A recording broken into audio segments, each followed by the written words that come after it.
Sir पहिल्याच पावसामध्ये असं म्हटलं जातं की मुंबईची मुंबई झाली. उशिरा पावसाला पण जास्त आला चांगलं आहे, त्यामुळे वरोराचं स्वागत आहे.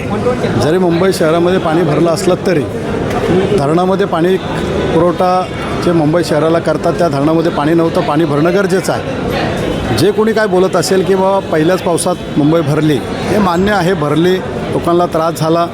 आणि जे मुंबई महानगरपालिकेची जिम्मेदारी होती की पूर्ण नाले साफसफाई करायला पाहिजे होती, ती यावर्षी झालेली दिसत नाही आहे. त्यामुळे मुंबई महानगरपालिकेची जिम्मेदारी मुंबई महानगरपालिका पूर्ण करेल, त्यांच्याकडून आम्ही करून घेऊ अशा पद्धतीचा लोकांना विश्वास आम्ही देऊ शकतो.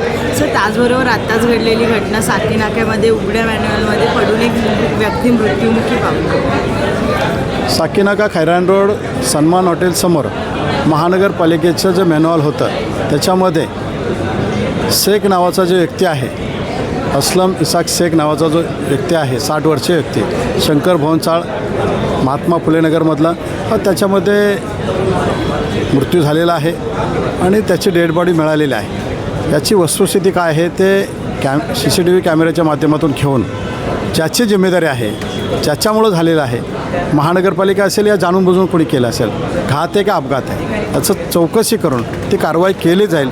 तशा पद्धतीच्या सूचना मुंबई महानगरपालिकेला आणि पोलीस प्रशासनाला देण्यात आलेल्या आहेत. सर त्याचबरोबर मुंबईकरांना सतत पावसामध्ये विविध आव्हानांना सामोरे जावं लागते. जसं की परवाच घडलेली घटना चेंबूरमध्ये एका चिमुकलीचा जीव गेला, एका फक्त झाड पडलं त्या व्हॅनवरती आणि एका चिमुकलीचा जीव गेला.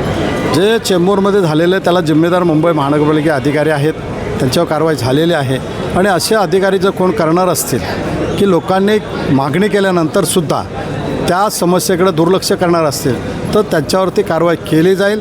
आणि अशा पद्धतीची कारवाई करून मुंबई महानगरपालिकेच्या लोकांना त्रास होणार नाही अशा पद्धतीने शासनाच्या वतीने मुंबई महानगरपालिकेच्या वतीने कारवाई करण्यात येईल. सर शेवटचा प्रश्न, आदित्य ठाकरे असे बोलत आहेत की ऑपरेशन टायगर नाही, हे ऑपरेशन देवेंद्र फडणवीस.